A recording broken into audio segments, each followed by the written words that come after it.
Hello guys, अस्सलाम वालेकुम। Welcome back to my YouTube family. आप सब कैसे हैं? उम्मीद करती हूँ आप सब अच्छे होंगे। आपकी दुआओं से मैं भी बहुत अच्छी हूँ। आज का जो मैं रिएक्शन वीडियो लेकर के आई हूँ, उस वीडियो का टाइटल है कुरान की हकानियत। मुफ्ती सलमान अजहरी जी की ये बयान है। मैंने मुफ्ती सलमान अजहरी जी के ऑफिशियल चैनल से लिया है ये। आइए चलिए इन्होंने इस वीडियो में क्या बताया है वो तो वीडियो देख करके पता चलेगा। आइए चलिए शुरू करते हैं। कुरान उस जमाने में नाजिल हुआ है जब इल्म का वजूद ज्यादा नहीं था लोगों के पास, इतना कि कोई इक्का दुक्का लिखना जानता था। और किस पर नाजिल हुआ यह भी आपके जहन में होना चाहिए। दो चीजें दिमाग में रखें, उसके बाद फिर मैं कुरान की आयतें पढ़ता हूं। एक, माहौल ऐसा है, साइंस का वजूद नहीं, इल्म का वजूद नहीं, इल्म नाम की चीज ही नहीं थी लोगों के पास। और जिस पर नाजिल हुआ वो ऐसा रसूल है जो किसी का शागिर्द भी नहीं, कोई उस्ताद नहीं, मुहम्मदुर रसूलुल्लाह सल्लल्लाहु तआला अलैहि वसल्लम। उन पर कुरान नाजिल हुआ, ऐसे माहौल में नाजिल हुआ जब कोई इल्म जानने वाला नहीं था। और जिस पर नाजिल हुआ वो किसी यूनिवर्सिटी से पढ़ा, किसी कॉलेज से पढ़ा, किसी मदरसे से पढ़ा हुआ रसूल नहीं। उस रसूल का मुअल्लिम और उस्ताद सिर्फ खालिक कायनात है। जिब्राइल अलैहिस्सलातु तस्लीम का भी सिर्फ इतना काम रहा है, जो रब ने हुक्म दिया उतना ही पहुंचा दिया। बल्कि बहुत सारी कुरान की बातें ऐसी हैं जो जिब्राइल पहुंचा तो गए लेकिन उसका इल्म उन्हें भी नहीं दिया गया, उन्हें भी नहीं दिया गया। अब ये दो बातें किसी को भी चैलेंज करके बता देना, तारीख की सच्चाइयां इस बात का इनकार नहीं कर सकती। अपने तो अपने, गैरों ने भी हुजूर की तारीख लिखी है और सबों ने इकरार किया है कि मोहम्मद सल्लल्लाहु अलैहि वसल्लम एक ऐसे प्रॉफिट हैं जो पूरी जिंदगी भर किसी उस्ताद के पास गए नहीं, किसी उस्ताद के पास गए नहीं। और ये भी हिकमत है मेरे मौला की, इसीलिए हम उस रसूल को अन्नबीयुल उम्मी कहते हैं। उम्मी का मतलब कुछ बेवकूफ लोग आज के जमाने के जो बदअकीदा हैं वो अनपढ़ करते हैं। रसूल अनपढ़ थे, माअज़ल्लाह। बेवकूफो तुम्हें मालूम नहीं, उम्मी का मतलब होता है किसी से पढ़ा हुआ नहीं। अनपढ़ में और किसी से ना पढ़ा हुआ होने में बहुत बड़ा फर्क है। ये दो बातें जहन में रखो। कुरान किस माहौल में नाजिल हुआ और जिस पर नाजिल हुआ वो किसी का शागिर्द नहीं। अब इसकी बातें जब हम बयान करते हैं, साइंसदानों की आंखें फटी की फटी रह जाती हैं।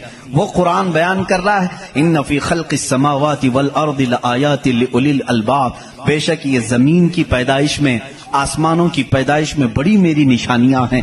अल्लाह फरमा रहा है, रात को हम जाइल करते हैं, उसी से दिन निकालते हैं। कुरान ये कह रहा है, वजअलना मिनस समाई, आसमान से अल्लाह तबारक व तआला ने, वजअलना समाअ सक़फ़न महफूज़ा, कुरान कहता है हमने आसमान को एक महफूज छत बनाया है। कुरान ये कह रहा है आसमान और जमीन मिले हुए थे, हमने दोनों को फाड़ करके अलग कर दिया और दोनों के मुंह खोल दिया। ये कुरान उस जमाने में कह रहा है। इल्म फलकियात जिसको एस्ट्रोनॉमी कहते हैं, इल्म अर्दियात जिसको जियो फिजिक कहा जाता है, जमीन के मामलात, आसमान के मामलात जानने वाला उस जमाने में कोई नहीं। उस वक्त कुरान कह रहा है आसमान और जमीन मिले हुए थे, हम दोनों को फाड़ दिए, हमने उन दोनों को फाड़ दिया और दोनों के मुंह को खोल दिया। अब का साइंस कहता है जमीन और आसमान को देखने के बाद ऐसा लगता है कि ये गैलेक्सी में मिला हुआ एक सैयारा था और ये फिर जमाने के बदलते बदलते आसमान अलग हो गया, जमीन अलग हो गई। अब का साइंस ये कहता है। और फिर ये बंद नहीं है, जैसे हमारी छत बंद है, ऊपर से पानी डालो तो नीचे कुछ नहीं आएगा, नीचे के फर्शी भी बंद है, नीचे जमीन से कोई चीज यहाँ मस्जिद में नहीं निकलेगी। साइंस अब ये कह रहा है आसमान में जगह जगह सुराख हैं, मुंह खुला हुआ है, जमीन में भी जगह जगह सुराख हैं, दिखने वाले नहीं, ये खुला हुआ है। इसका मतलब मैं भी समझ नहीं पाया था, आसमान खुला हुआ है, जमीन खुला हुआ, मुंह खुला हुआ है, क्या मतलब? کہا کہ اللہ تعالیٰ جب چاہے آسمانوں پر پانی ڈالے تو اپنا منہ کھولتا ہے، بارش برستی ہے، اور زمین کا منہ کھلا ہے، اس کا مطلب یہ ہے تم جہاں پر بھی جتنی گہرائی میں بھی زمین کے بیج ڈالو، اس کا منہ کھلا ہے، وہ سینہ پھاڑ کر باہر آتا ہے۔ اگر زمین بند ہوتی تو کوئی چیز زمین سے باہر نہیں نکلتی، زمین سے کوئی چیز باہر نکلتی ہے، اس کا مطلب ہے کہ ان کے منہ کھلے ہوئے ہیں۔ سائنس نے اب بھی کہا کہ آسمان کا منہ کھلا ہوا ہے، زمین کا منہ کھلا ہوا ہے۔ قرآن کس ماحول میں نازل ہوا ہے؟ جب سائنس کا وجود نہیں۔ ہاں اگر تم یہ کہتے شاید محمد صلی اللہ تعالی علیہ وسلم بہت بڑے کسی سائنسدان کے شاگرد ہوں گے تو تمہارے تاریخ لکھنے والے ہی تمہارے چہرے پر زناٹے دار تھپڑ ماریں گے، اس لیے کہ وہ رسول اپنی 63 سالہ زندگی میں کبھی کسی کے شاگرد نہیں ہوئے، حتیٰ کہ سید الملائکہ کے بھی وہ شاگرد نہیں ہوئے۔ قرآن یہی کہہ رہا ہے زمین کی پیدائش میں، آسمان کی پیدائش میں میری نشانیاں ہیں۔ تو گائز یہ ویڈیو بہت اچھی تھی۔ اس ویڈیو میں انہوں نے بتایا کہ قرآن اس زمانے میں نازل ہوا جس زمانے میں کچھ بھی نہیں تھا، سائنس وغیرہ کچھ نہیں تھی۔ تو گائز قرآن کے بارے میں جتنا جانو اتنا کم ہے۔ تو گائز یہ ویڈیو بہت اچھی تھی۔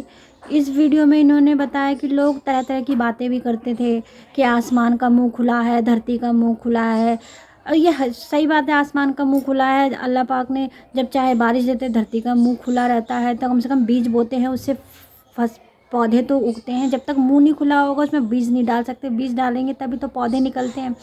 تو یہ سب کرشمہ ہے، اللہ تعالیٰ نے دنیا کو اتنا خوبصورت بنایا ہے کہ اس کی تو کوئی تلنا بھی نہیں کی جا سکتی ہے۔ تو گائز قرآن میں بہت سی باتیں ایسی ہیں جو مجھے ابھی تک پتہ نہیں ہے، وہ دھیرے دھیرے مجھے ویڈیو دیکھتی ہوں تو مجھے تھوڑا تھوڑا سمجھ میں آتا ہے۔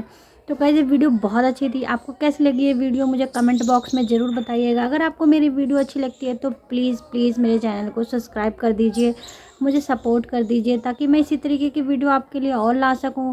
تب تک کے لیے اللہ حافظ، ملتے ہیں اگلی ویڈیو میں۔